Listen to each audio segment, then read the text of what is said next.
तो वामन देव का जन्म दोपहर 12 बजे हुआ था, पर प्रश्न है कि दोपहर में जन्म क्यों हुआ उनका रात में क्यों नहीं हुआ? प्रश्न तो ये भगवान कभी रात में जन्म ले रहे हैं, कभी दिन में जन्म ले रहे हैं, ऐसा क्यों हो रहा है? मतलब वो तो साक्षात उन्होंने जिस प्रकार भगवान कृष्ण का जन्म हुआ था नारायण के रूप में, चतुर्भुज रूप में, उसी प्रकार वामन देव का जन्म भी नारायण के रूप में हुआ था। वो भी पीले वस्त्रों, पीतांबर वस्त्रों में थे, उनके गले में भी कौस्तुभ मणि थी, तो उनके छाती पे भी श्रीवत्स का चिन्ह था। वो जब पैदा हुए थे तो सब फूलों से, सब आसमान से वर्षा हो रही थी। सिद्ध, किन्नर, गंधर्व, सभी देवी देवता प्रकट थे वहां पर, उन पर फूलों की वर्षा कर रहे थे। तो भगवान वामन देव का जन्म दिन में क्यों हुआ, रात में क्यों नहीं हुआ? तो हर चीज के पीछे कारण होता है, और वो ही हमें समझना है कि भगवान जन्म लेते हैं। पहली बात, भगवान ने जन्म ही क्यों लिया? वामन देव ने जन्म क्यों लिया? और बल्कि वामन अवतार एक विशेष अवतार, जैसे हम देख सकते हैं, नहीं तो हालांकि नारायण रूप में थे, पर यहां पर नारायण रूप में नहीं है, चतुर्भुज रूप में नहीं है, शंख चक्र गदा पद्म के साथ नहीं है। तो किसके पुत्र थे? अदिति और कश्यप के पुत्र थे। तो जब जन्म लिया तो एक्चुअली उसके बाद इमीडिएटली वो तुरंत किस में परिवर्तित हो गए? एक ब्राह्मण के रूप में, एक बौने के रूप में। तो वामन तो एक्चुअली डॉर्फ, एक बौने के रूप में और बौना ब्राह्मण के रूप में, उन्होंने ब्राह्मण का वेश धारण कर लिया। और इसलिए स्पेशली भागवत कहती है कि वैसे तो जन्म पे कौन सा संस्कार होता है? जन्म पे जात संस्कार होता है, जिसको हम बर्थडे कहते हैं, जन्मदिन, और सब गिफ्ट्स लेकर आते हैं ना। तो जैसे सभी देवी देवता वहाँ पर प्रकट थे, सब फूलों की वर्षा हो रही थी, सब संगीत बजा रहे थे, सब मधुर जो वाद्य यंत्र है वो बज रहे थे। पर जन्म के साथ साथ एक संस्कार और हुआ उनका, और वो क्या था? क्योंकि वो इमीडिएटली वो परिवर्तित हो गए किसमें? एक ब्राह्मण, एक बालक ब्राह्मण के रूप में वो परिवर्तित हो गए। और इसलिए एक्चुअली उनका जात संस्कार के साथ साथ उनका उपनयन संस्कार भी साथ में हुआ। तो उपनयन संस्कार क्या होता है? जात संस्कार आपका जन्मदिन हो गया। जन्मदिन मतलब जब नाड़ू काटी जाती है तो वो जात संस्कार होता है। और जब माता पिता दान वगैरह देते हैं ना, जब बच्चा पैदा होता है तो खुशियां मनाई जाती हैं, दान दिया जाता है। पर उपनयन संस्कार बच्चे का पहला संस्कार होता है जब वो बड़ा हो जाता है और वो शिक्षा लेने के लिए योग्य हो जाता है। और तब उसके वो कहते हैं जनेऊ डाली जाती है। तो ब्राह्मणों के लिए वो अलग समय होता है, क्षत्रियों के लिए वो अलग समय होता है। पर यूजली 7 साल की उम्र में उपनयन संस्कार होता है, वो शिक्षा देने के लिए कि उसका जन्म ही क्यों हुआ है। अब बच्चा समझ सकता है कि उसका जन्म क्यों हुआ है। तो वो संस्कार एक्चुअली क्योंकि वामन देव ने, भगवान ने जन्म लिया था, तो उनका जात संस्कार के साथ साथ वो तुरंत परिवर्तित हो गए थे, एक बौने के रूप में, एक ब्राह्मण के रूप में।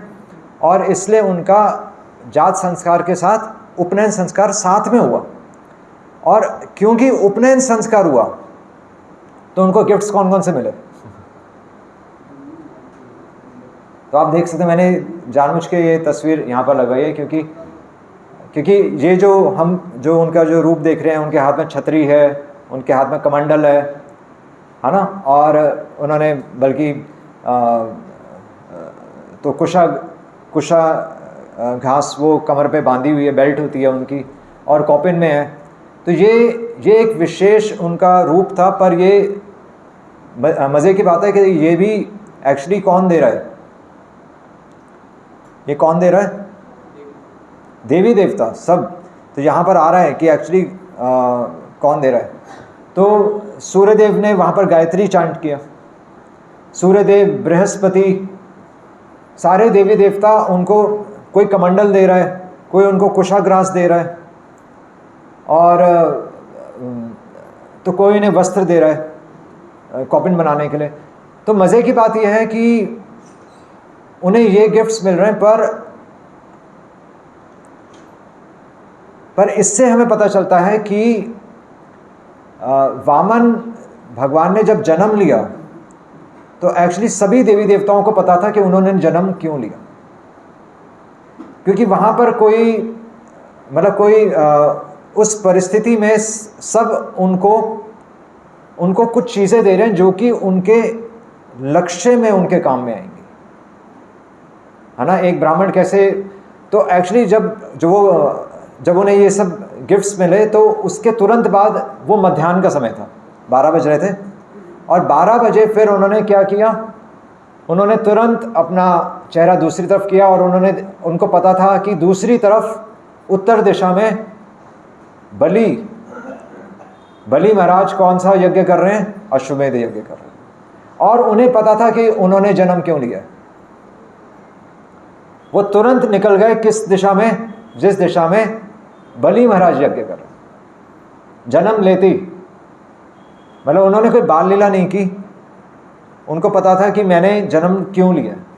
और इसी प्रकार सारे देवी देवताओं को पता था कि उन्होंने जन्म क्यों लिया, और इसलिए उन्हें गिफ्ट्स भी वैसे मिले, है ना। उन्हें कोई वहाँ पर कोई शिक्षा देने के लिए नहीं आया, वहाँ पर कोई उन्हें कोई वेपन नहीं दे रहा, उन्हें पता है कि उनका लक्ष्य क्या था। तो इसलिए सभी देवी देवता और स्वयं वामन देव एक्चुअली क्या हो रहा है यहाँ पर, प्लानिंग के साथ आए हैं।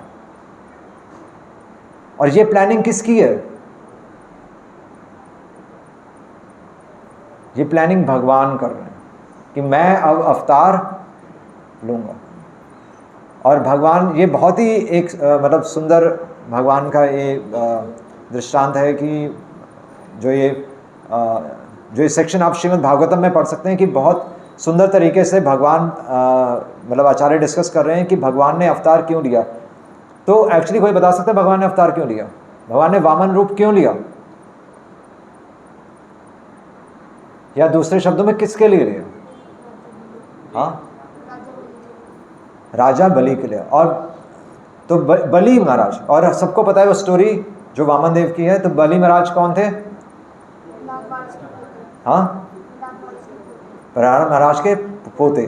प्रहलाद महाराज के पुत्र का नाम क्या था? विरोचन। तो प्रहलाद महाराज किसके पुत्र थे? हिरण्यकशिपु। हिरण्यकशिपु यानी कि जो असुरों के जो राजा, जो कि विष्णु को मारना चाहते थे, और स्वयं जिनका हिरण्यकशिपु का वध किसने किया? नरसिंह भगवान ने। तो हिरण्यकशिपु के बल्कि दीति से जन्मे हिरण्यकशिपु के पुत्र प्रहलाद महाराज विरोचन, और विरोचन के बाद बलि महाराज। तो ये कौन सा, ये असुर कुल चल रहा है। एक असुर कुल में, बल्कि एक असुर कुल में भगवान किसके लिए प्लानिंग कर रहे हैं? भगवान एक असुर के लिए प्लानिंग कर रहे हैं, क्योंकि बलि महाराज ने कोई भक्ति नहीं की थी। हालांकि उनको पता था कि मेरे दादा प्रहलाद महाराज थे, और प्रहलाद महाराज उनको पता था, उन्होंने श्रवण तो किया ही होगा, पर हम कह सकते हैं कि उनको पता था कि उनके प्रहलाद महाराज जो कि उनके दादा ही थे, तो उन्होंने किस प्रकार भगवान को प्रसन्न किया और भगवान ने उनको दर्शन दिए। पर बलि महाराज के गुरु कौन थे? शुक्राचार्य। तो शुक्राचार्य असुरों के गुरु थे, और तो असुर कुल में ही थे। और इसका मतलब ये नहीं कि, हालांकि बलि महाराज को पता था कि मेरे पिता ने विष्णु को प्रसन्न करके उनकी गति हुई थी, पर बलि महाराज ने कभी अपने से भक्ति का मार्ग नहीं अपनाया था। जिस प्रकार हम श्रवण करते हैं उस प्रकार उन्होंने श्रवण नहीं किया था। उनको पता था, उनको नॉलेज थी, उन्होंने सुना ज़रूर था, पर क्योंकि उनके गुरु कौन थे? शुक्राचार्य। और शुक्राचार्य हमें पता है कि जब वामन देव ने जब बलि महाराज के पास गए और उनके जाने से पहले एक्चुअली शुक्राचार्य ने बलि महाराज को चेतावनी दी थी कि तुम्हारे पास कौन आने वाला है।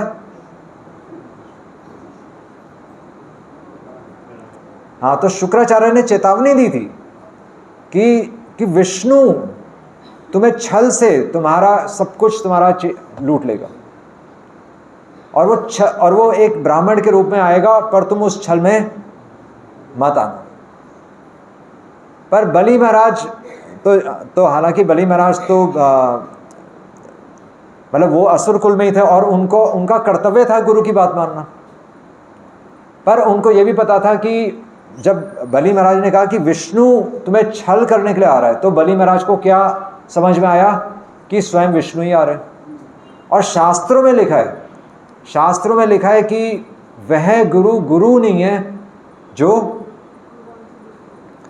आपको जन्म मृत्यु के चक्र से बाहर नहीं निकाल सकता, जो आपको भगवान से दूर कर रहा है। गुरु न स स्यात् जननी न स स्यात् पिता न स स्यात् स्वजन न स स्यात् ना मोचेत, कि जो हमें जन्म मृत्यु के चक्र से नहीं निकाल सकता वो गुरु भी गुरु नहीं है। इसलिए जब बलि महाराज को चेतावनी भी मिली कि स्वयं विष्णु तुम्हें छल करने के लिए आ रहा है, तुम्हारा सब कुछ ले लेगा वो, तो बलि महाराज ने एक बार तो सोचा कि मेरे को गुरु की बात माननी चाहिए या मेरे को शास्त्रों की बात माननी चाहिए। और शास्त्रों में तो स्पष्ट लिखा है कि भगवान ही मुक्ति प्रदाता है ना, बल्कि भगवान विष्णु भगवान कृष्ण ही मुक्ति दे सकते हैं। और जब बलि महाराज उन्होंने बलि महाराज से मांगा कि मुझे 3 पग भूमि चाहिए, तो हालांकि बलि महाराज ने कहा कि मैं आपको सब कुछ दे सकता हूँ, पर वामन देव ने क्या कहा, नहीं, मुझे केवल 3 पग भूमि चाहिए। तो बलि महाराज ने वहाँ पर जब सोचा तो उन्होंने कहा कि अगर ये विष्णु है और अगर ये छल भी कर ले मेरे साथ, तब भी विष्णु तो प्रसन्न हो गए। अगर ये छल भी कर रहे हैं मेरे साथ, पर मैं अगर विष्णु को प्रसन्न कर सका तो वही तो जीवन का लक्ष्य है। तो इसलिए उन्होंने दान देना स्वीकारा।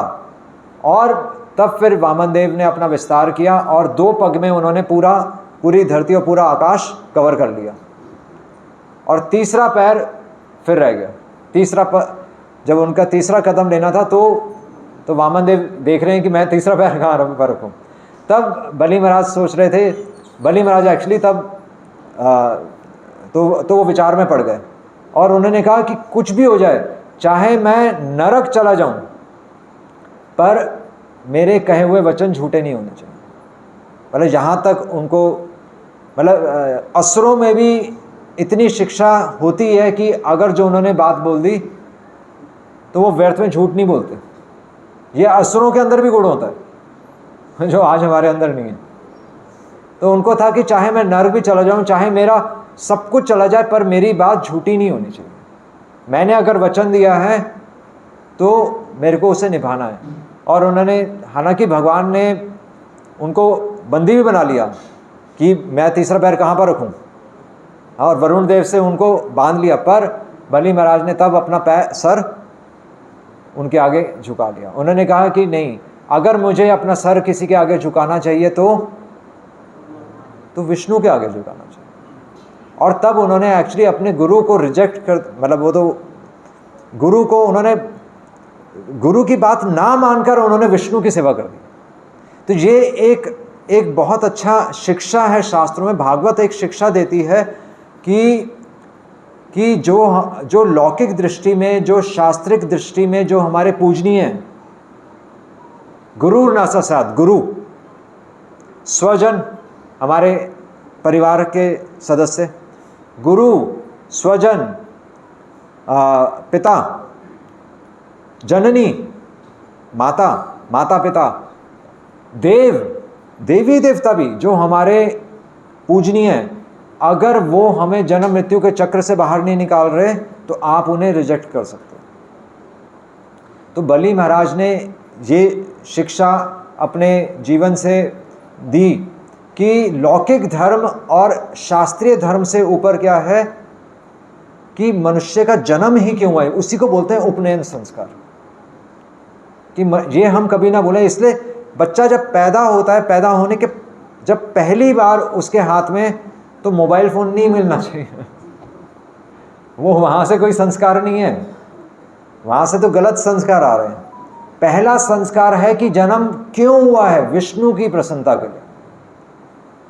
ये पहला संस्कार है ना। बल्कि जात संस्कार तो ये है कि हमारा जन्म अशुद्ध अवस्था में हुआ है। पहला संस्कार तो बल्कि ये है, इसलिए दान दिया जाता है ताकि हमें शुद्ध होने का अवसर मिले। पहला संस्कार तो है। दूसरा संस्कार, जब बच्चा बड़ा होता है, शिक्षा लेने योग्य होता है, तब उसे बताया जाता है कि देखो समसिद्धि हरितोषणम, हरि को प्रसन्न करना हमारे जीवन का लक्ष्य है। तो अब मजेदार बात क्या है कि बलि महाराज ने अपना पूरा जीवन भक्ति नहीं की ना। क्या है? श्रवणम कीर्तनम विष्णु स्मरणम अर्चनम वंदनम दास्यम साखम आत्मनिवेदनम। तो ये नवधा भक्ति है, 9 तरह की भक्ति है, जिसमें 8 तरह की भक्ति बलि महाराज नहीं कर रहे। ना वो श्रवण कर रहे हैं, जैसे हम बैठ के श्रवण कर रहे हैं, वैसे थोड़ी वो बैठ के कथा सुन रहे होंगे भगवान की। उन्होंने तो सुना हुआ था कि मेरे पूर्वजों ने, चलो प्रहलाद महाराज, मेरे दादा ने ये सब ऐसा हुआ था उनके साथ। वो भी अब शुक्राचार्य ने कैसे समझाया होगा वो पता नहीं पर उन्होंने वैसे श्रवण नहीं किया जैसे श्रवण हम कर रहे हैं। श्रवण कीर्तन तो बैठ के कीर्तन कर रहे होंगे वो असुर हैं, वो कैसे कीर्तन कर रहे होंगे। श्रवण कीर्तन विष्णु स्मरणम, कोई स्मरण नहीं कर रहा है। श्रवण कीर्तन विष्णु स्मरणम अर्चनम, क्या डीडी वर्शिप करते होंगे? कोई डीडी वर्शिप नहीं कर रहे। अर्चनम वंदनम, भगवान के लिए कोई स्तुति गा रहे होंगे? कोई स्तुति नहीं गा रहे वो। अर्चनम वंदनम दास्यम, क्या भगवान की कोई सेवा कर रहे होंगे? कोई सेवा नहीं कर रहे थे, वो तो असुर कुल में थे।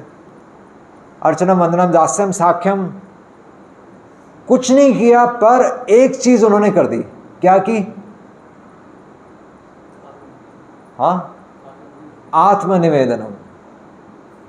एक चीज उन्होंने कर दी। जब विष्णु उनके सामने आए, जब विष्णु उनके सामने आए तो उन्होंने वो पीछे नहीं हटे। देख रहे हैं, कुछ नहीं किया पूरे जीवन में।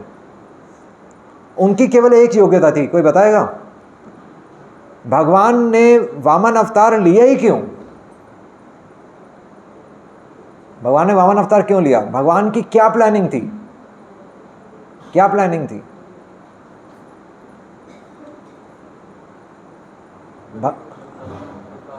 अहंकार तोड़ना। अहंकार तोड़ना बहुत है, वो साइड में है, ज़्यादा मेन पॉइंट नहीं है। देवताओं को राज्य वापस करना नहीं, ये तो छोटी छोटी चीज़ें, ये तो साइड में अपने आप ही हो रहा है। मेन चीज़ क्या है? भगवान ने अवतार क्यों लिया? वो भी वामन रूप में, और वो भी सीधा बलि महाराज के पास जा रहे हैं। भला असुर तो कितने हुए हैं। भगवान ने किसी के लिए स्पेशल अवतार नहीं लिया, पर बलि महाराज के लिए भगवान ने अवतार ही लिया है, क्योंकि और कोई लीला ही नहीं है वामन देव की। वो सीधा बलि महाराज के पास जा रहे हैं। जन्म लेते ही सीधा मतलब कमंडल लेकर निकल पड़े। किधर? बलि महाराज के पास। तो भगवान ने बलि महाराज को क्यों चुना?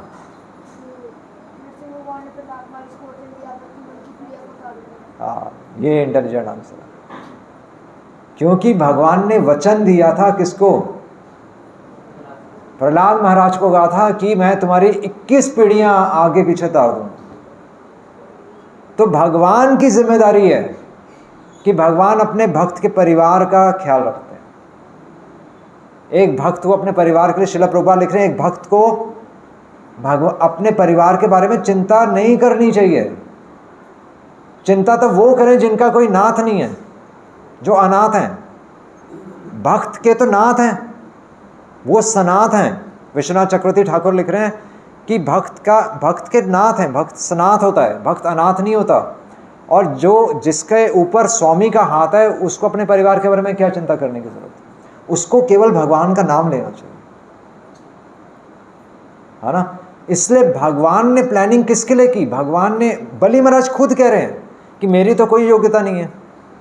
बलि महाराज खुद कह रहे हैं मेरी कोई योग्यता नहीं है, मैं तो क्योंकि प्रहलाद महाराज के वंश में आ रहा हूं, इसलिए भगवान ने मेरे पर कृपा की। और भगवान तो कृपा करते ही हैं, भगवान तो अवतार लेकर आ भी जाते हैं। पर बलि महाराज ने क्या किया? बलि महाराज ने तो पीठ नहीं दिखाई। जैसे भगवान तो हमारे भी जीवन में आते हैं, पर हम अनसुना कर देते हैं। गुरु शास्त्र और साधु के रूप में नहीं आते। कई बार गुरु बोलते हैं और शिष्य वापस चले जाते, मना करके चले जाते। मैंने तो देखा है दीक्षित वक्त, सो कॉल्ड दीक्षा, गुरु बोलता है कि आ जाओ, वो कहता है नहीं अभी नहीं है, अभी हम रेडी नहीं है। तो गुरु शास्त्र कह रहे हैं कि क्यों अपना समय वेस्ट कर रहे हो, पर हम कहते हैं अभी नहीं। साधु कहते हैं बाहर निकलो, हम कहते हैं अभी नहीं। तो भगवान तो हमारे जीवन में हैं। सूरज ऐसा है क्या कभी सूरज ऐसा है कि सूरज नहीं चमकता?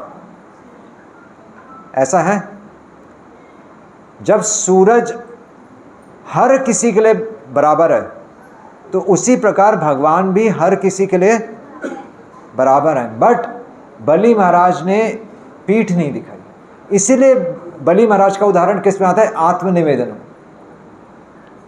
ये बलि महाराज की क्वालिटी थी कि बलि महाराज पीछे नहीं हटे। उनको ये बात ये स्मरण आ गई। वो तो चलो भगवान की कृपा भी थी, पर बलि महाराज की स्वतंत्र इच्छा थी। उन्होंने अपनी स्वतंत्र इच्छा से इसको एक्सेप्ट किया कि चाहे कुछ भी हो जाए, शास्त्रों में लिखा है कि समसिद्धि हरितोषणम, और बल्कि चाहे मेरे को अपने गुरु को भी छोड़ना पड़े, क्योंकि साक्षात मेरे सामने हरि आ गए। तो इसलिए भगवान ने प्लानिंग की अपने भक्त के लिए। अपने भक्त के लिए किसके लिए? प्रहलाद महाराज को। ये प्लानिंग किसके लिए हो रही है? ये बलि महाराज के लिए प्लानिंग नहीं हो रही। बलि महाराज ने तो अपॉर्चुनिटी, उन्होंने अवसर को पकड़ा। जैसे भगवान ने रस्सी फेंकी तो बलि महाराज ने कैच कर ली, कैच द मर्सी। पर भगवान ने प्लानिंग किसके लिए की थी? प्रहलाद महाराज। क्योंकि भगवान कभी भी झूठ नहीं बोलता। अगर भगवान ने बोल दिया कि मैं ना में भक्ता प्रणश्यति, अगर भगवान ने बोल दिया तो फिर भक्त को संशय नहीं होना चाहिए। और पूरी भगवत गीता आप देखिए, भगवान हमारा संशय हटा। जिस दिन वास्तव में हमारी भगवत गीता तब खत्म होगी जिस दिन हमारे संशय दूर हो जाएंगे कि भगवान मेरा परिवार चला रहे। नहीं, ये चीज समझने में ही हमें पूरा जीवन लग जाना।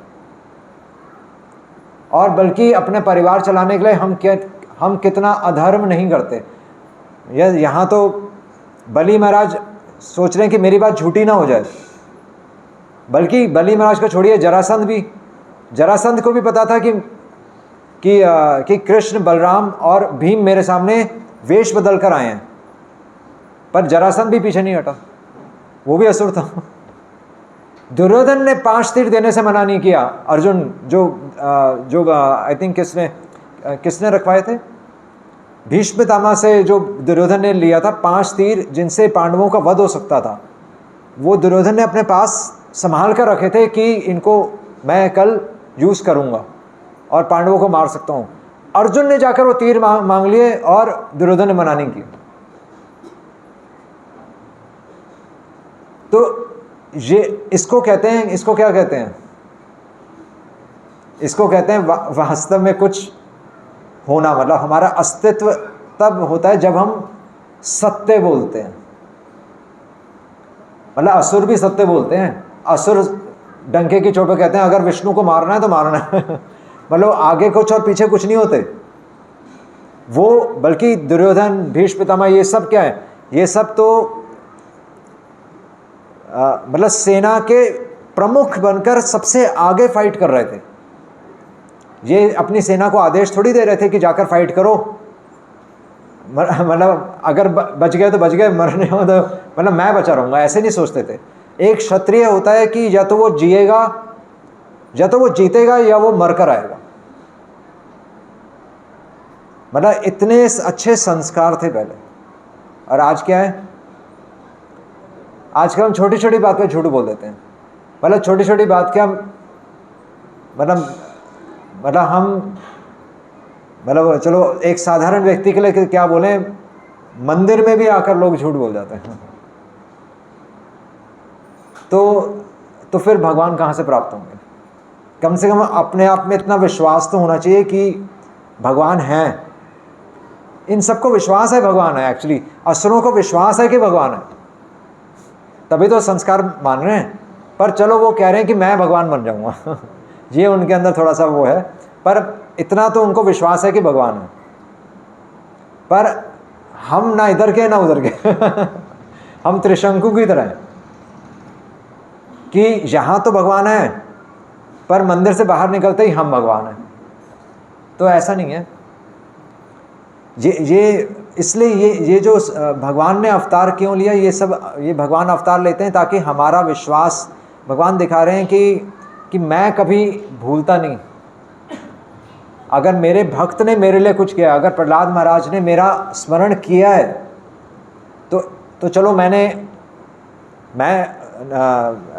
नरसिंह रूप में प्रकट होकर मैंने तो हिरण्यकशिपु को तो चलो मैंने मारा, तो हिरण्यकशिपु की भी गति हो गई। प्रहलाद महाराज ने पूछा कि मेरे पिता की क्या गति हुई, तो तब भगवान ने कहा कि वो तो तुम्हारी 21 पीढ़ियाँ पहले ही तर चुकी हैं।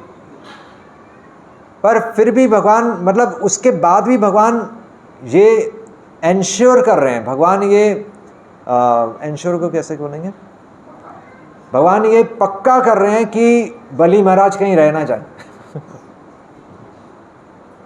इसलिए भगवान साक्षात उनके सामने ही प्रकट हो गए। और बलि महाराज ने भी अपने सर झुकाकर एक्चुअली भगवान का गुणगान कर दिया। तो अब बताइए कि भगवान हमारे जीवन में कब आएंगे? बलि महाराज के तो सामने प्रकट हो गए, अब भाई हमें भी तो कोई बेनिफिट होना चाहिए। तो हमारे जीवन में तो सामने आकर नहीं मांगेंगे कि मुझे 3 बग भूमि दे दो, वैसे तो मांग लेंगे तो वो भी नहीं देंगे। हम कहेंगे नहीं वो वाला प्लॉट नहीं दे सकता, ये वाला प्लॉट ले लेना, वो खाली पड़ा है, मेरा घर छोड़कर बाकी सब कुछ ले लेना, वो खाली पड़ा हुआ, वो बंजर है, वो एरिया आप ले लो, वो मंदिर को दान में ले लो, वहाँ कोई कुछ नहीं उगता, वो लैंड आप ले लो हम ऐसे सोचते हैं। तो हमारे जीवन में भगवान कब आएंगे? जब हम कब झुकेंगे, या क्या भगवान हमारे जीवन में आते हैं? कैसे आते हैं? जीवन में है भगवान, हम देखना नहीं चाहते, हम देख नहीं रहे, ठीक है। तो जो परिस्थिति बलि महाराज के साथ हुई है वही परिस्थिति हमारे साथ भी होती है। और वो तो एक्चुअली जीवन में हमारी जितनी भी कठिनाइयाँ हैं, अगर आप देखें हमारे जीवन में कठिनाइयाँ आती नहीं आती। चलो सुख में तो हम थोड़ा बहुत भगवान का स्मरण कर लेते हैं, जैसे खुश होकर जो हमें करना है, पर दुख में हम क्या करते हैं? दुख में हम तुरंत भगवान का स्मरण जरूर करते हैं, पर उस दुख को हटाने के लिए नहीं। भगवान के भक्त दुख को हटाने के लिए भगवान का स्मरण नहीं करते, बस ये फर्क है। भगवान के भक्त सर झुका देते हैं उस परिस्थिति के आगे कि भगवान कि अगर हम उस दुख को हटाना चाहेंगे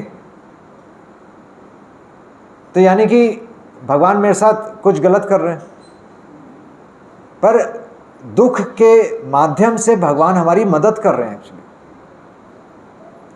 भगवान हमारे कर्मों को यूज कर रहे हैं ताकि हम भगवान का स्मरण और ज्यादा कर सकें, नहीं, और हम तुरंत उस दुख को हटाने का प्रयास करते हैं। इसलिए भगवान भगवद गीता में कह रहे हैं तितिक्षव भारत, कि सहन करो, आप सहन करोगे, बल्कि दुख में, दुख की परिस्थिति में जो भक्त, जो साधक अपनी, जो चुप रहेगा, जो कभी भी अपने स्वामी पर उंगली नहीं उठाएगा कि आपने मेरे साथ ऐसा क्यों किया, मैंने तो आपका नाम लिया था, नहीं ऐसे ही होता है ना कि मैंने तो पूरा जीवन आपका नाम लिया पर आपने मेरे साथ ऐसा क्यों किया। तो मतलब लोगों की भक्ति छूट जाती है जब लोग उनके जीवन में दुख आता है। वो सबसे पहले यही सोचते हैं कि मेरे साथ ऐसा क्यों हुआ, मैं तो मंदिर सबसे पहले जाता था, मैंने तो 365 दिन मंगल आरती अटेंड की और मेरे साथ ही ऐसा क्यों हो गया। भक्ति सिद्धांत सरस्वती महाराज जो कि प्रभुपाद के गुरु महाराज थे, उनके समय एक परिवार जोड़ा था, तो उनके पुत्र, आई थिंक उनका पुत्र या पुत्री थी, तो बहुत ज़्यादा बीमार हो गया और उनकी भक्ति और बढ़ गई। जब घर में कोई बीमार होता है तो भक्ति बढ़ जाती है ना, तो बहुत बहुत ज़्यादा भक्ति करने लगे। पर कुछ समय के बाद उस पुत्र की मृत्यु हो गई और फिर उन्होंने भक्ति छोड़ दी। उन्हें लगा कि भगवान ने मेरा साथ नहीं दिया, तो ये भक्ति नहीं है। वहीं दूसरी तरफ श्रीवास पंडित, श्रीवास आंगन में जब भगवान ने श्रीवास पंडित के इकलौते पुत्र को मांग लिया, उसका जीवन ही मांग लिया, नृत्य करते करते उसके प्राण पखेरु ले लिए।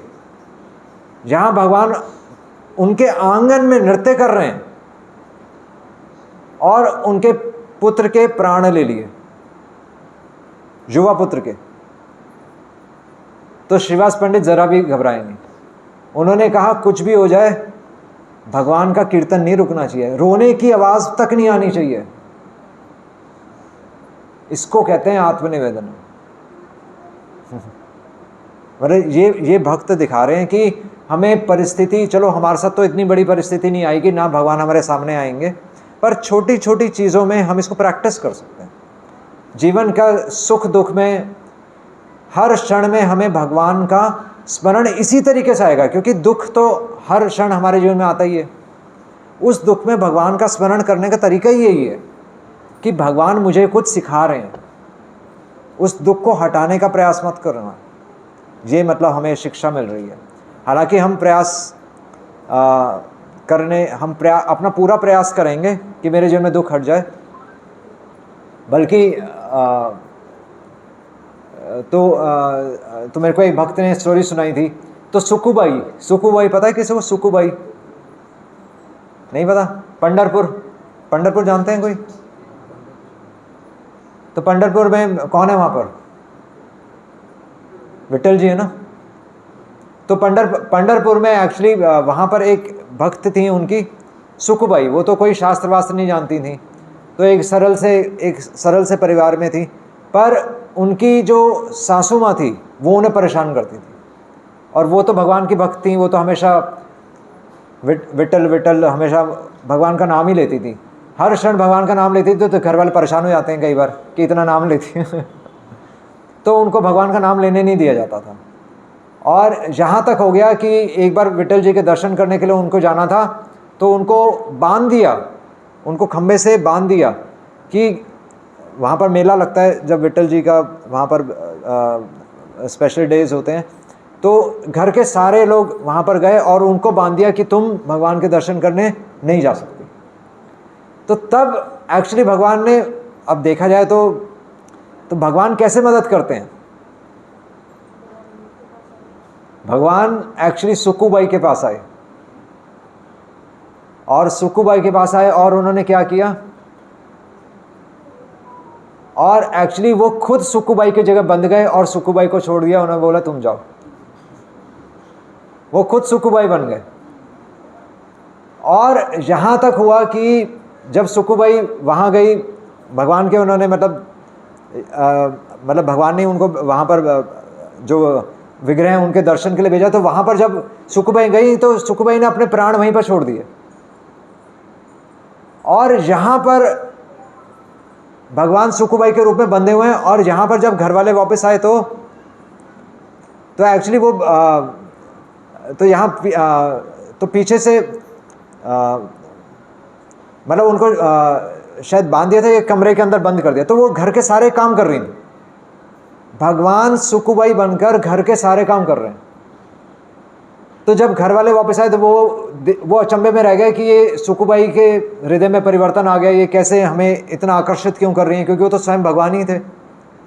और जो वहाँ पर सुकुबाई थी, तो वहाँ गांव वालों ने देखा था कि ये तो हमारे गांव की हैं। उन्होंने वहीं पर उनका दाह संस्कार, वहीं पर उनका अंतिम संस्कार कर दिया। और जब गांव वाले वापस आए तो उन्होंने देखा कि इनका तो संस्कार वहीं पर कर दिया है, तो ये कौन है? तो सब अचंभे में पड़ गए।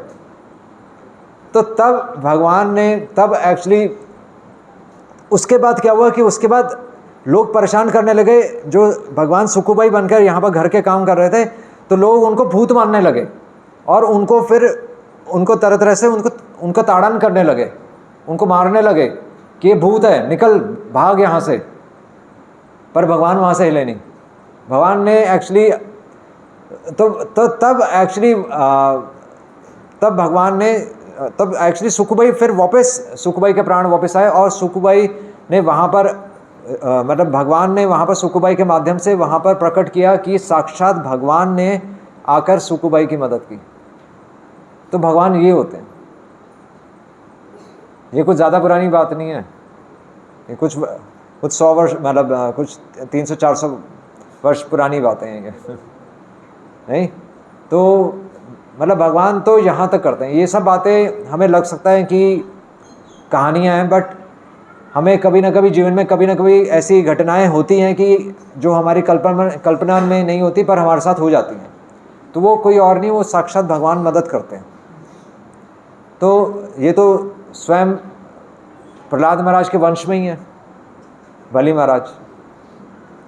तो भगवान इस तरीके से अपने भक्त का मान रखते हैं और भक्त भगवान का मान रखता है, ये ज़्यादा इम्पोर्टेंट है। एक साधक का कर्तव्य है कि वो भगवान की बात का मान रखे। और वो कैसे मान रखेगा? अपने जीवन से मान रखेगा। बस ये इसलिए ये कथाएं हैं क्योंकि इन कथाओं के माध्यम से हमें पता चलता है कि भगवान किस प्रकार भक्तों के जीवन में साक्षात प्रकट होते हैं, और इसको हम फिर प्रैक्टिस कर सकते हैं। हरे कृष्णा कृष्णा कृष्णा हरे हरे।